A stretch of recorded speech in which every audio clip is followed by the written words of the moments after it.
Yo, what's going on, Dragon Ballers? Welcome back to another video. In yesterday's video, we talked about the losers of the Set 19 Fighters Ambition ban list, and today we will be talking about the winners of the Fighters Ambition ban list. These are strategies that came out looking a little bit better, or in some ways just benefited in weird ways that you might not expect as a result of the Set 19 ban list. But anyways, we'll get into that. If you're new here, make sure to subscribe, and let's just jump right on in. Alright, so very weird first slide. You guys are going to ask me, Joey, how do these two decks come out of the Set 19 ban list as winners when Broly Crown was errated, when Resolve Renewed was errated, when we lost Yamcha, when we lost New Ruler, all these different things? Well, I talked about it in yesterday's video. Even though the overall power of red is coming down, I don't believe anything changes in terms of what the best red decks are. Now, talking about this a little bit more, I do think that red is still going to be a strong color. I just don't think it's going to be overly dominant like we saw in last format where, you know, 50% of any given room was either a Sin or SS4 Gogeta deck. So I do wholeheartedly believe these are still the two best red decks, and I still do believe that red is going to be a strong color. Will we see green or yellow rise back up? I mean, at this point, I think everyone thinks that black is a dead color, which I would agree with. We haven't really seen anything impressive in terms of like a mono black deck. I think some things still remain to be seen as far as yellow and green coming back up. But as far as blue and red staying on top, I do think that's probably still going to happen. But of course, time will tell on that. But yeah, these two decks still remain the best red decks. So they do kind of come off as winners on the ban list, even though they did see some hits to the color pool of red in general. Then we have floodgates like Robotic Riposte and Negative Energy Explosion Oceanus Shenron. These are big winners off the ban list with the hits to Resolve Renewed because, you know, red has definitely taken that role as the aggressive color. Yes, of course, there are aggro decks in other colors, and there are even some control decks in the red card pool, but, I mean, red was the aggro color, and it was having the best time answering really low-cost floodgates like Robotic Riposte and Oceanus Shenron. Now, what does this mean? Well, these are just way more effective against red decks because of the loss of Resolve Renewed, but that doesn't mean that red decks can't adapt and find new ways to deal with floodgates like this. So it's going to take some time for the player base to kind of, you know, figure out and readjust their red decks to see how they want to combat the meta. But there are other options for red. You've got things like Beerus Ball, which requires you to be at 4 or less life. So it's got a stipulation just like Resolve Renewed had, but obviously just having 3 or more energy is a bit of an easier stipulation than getting yourself down to 4 life, especially when all these leaders awaken and put themselves down to 6 life. You've also got more generic options like Begrudging Allies, but then you run the issue of that being an off-color card. So how many do you play? What happens if you open it too early? You can't charge it. You do have issues like that. So red is definitely put in a much more awkward spot with Resolve Renewed being limited to Vegito decks only, but it's not hopeless for red, and it's not like red will have 0 answers to floodgates, but these cards do get a pretty direct buff while red is still figuring those things out. Of course, there's also stuff to talk about here with Broly Crown being errated, like Oceanus, for example. You have to open 2 energy if you want to use this card. But, you know, 1 energy floodgates like Riposte weren't really affected by Broly Crown if the yellow player was playing around Broly Crown. So, of course, it's also a buff here. You know, you got to pay 1 for Broly Crown now. So, while your opponent can look at your hand and take Oceanus if you're leaving out the energy for it, you know, it costs your opponent more, which means that their aggro after the Broly Crown is going to be pretty severely reduced. Hope that made sense. But, yeah, anyways, let's go on to the next winner. And that is set to Vegito. So on the flip side of the whole Vegeta Resolve Renewed thing being hit, you've got Vegito, which is now the only deck that can play Resolve Renewed. So this deck is looking pretty promising coming out of the anniversary box with SS Vegito ready when you are. This allows the deck to awaken basically whenever it wants, as well as searching other Vegitos. And then you have the insane Z leader Vegito A New Look. That guy is so insane, has activate main draw, which also bounces a barrier guy back to the opponent's hand. And now if you decide to use that on a Z battle card, you just make that card poof out of existence. So that's really good there. You can Z awaken at 8 life, so you can be very defensive and very stally. But once your opponent starts giving you life, I've noticed from playing the deck that you actually draw a really large hand, which is super unusual for a set 2 leader.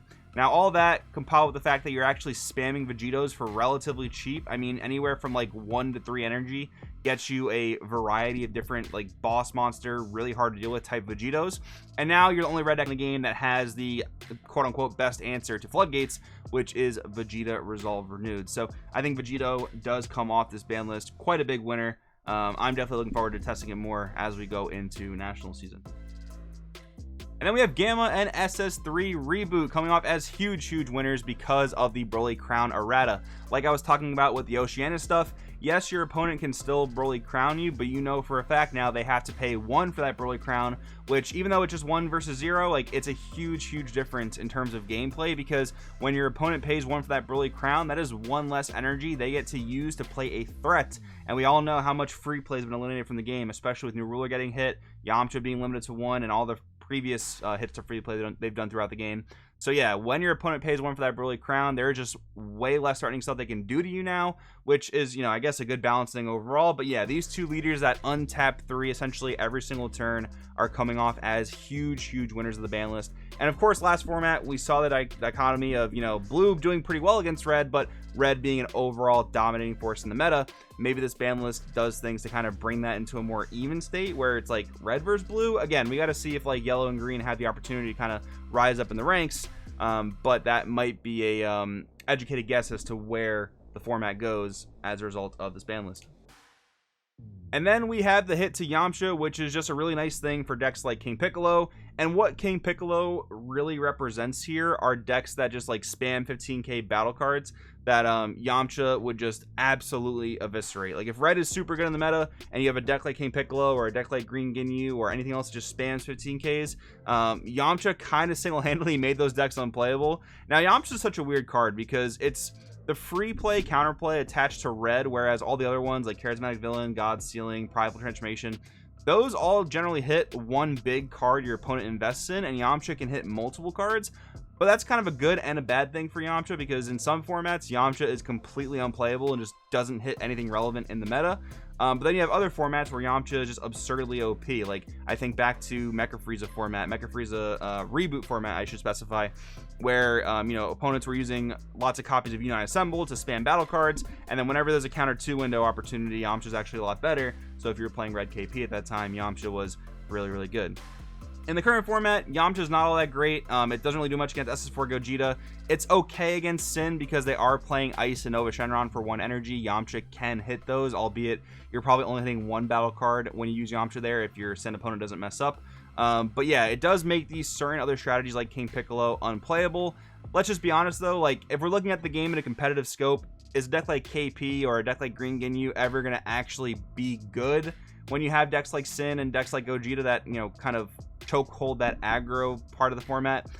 Probably not, unfortunately, as it is. But I guess it is a good thing that you take a card out of the game that does essentially make these decks unplayable. I guess that is a rather good thing, but I think we got to see a little bit more, you know, design innovation as opposed to, hey, here's another green deck that spans 15k. I think we got to see something a bit different than that. But I guess this is a win for those types of decks now that Yamcha is gone.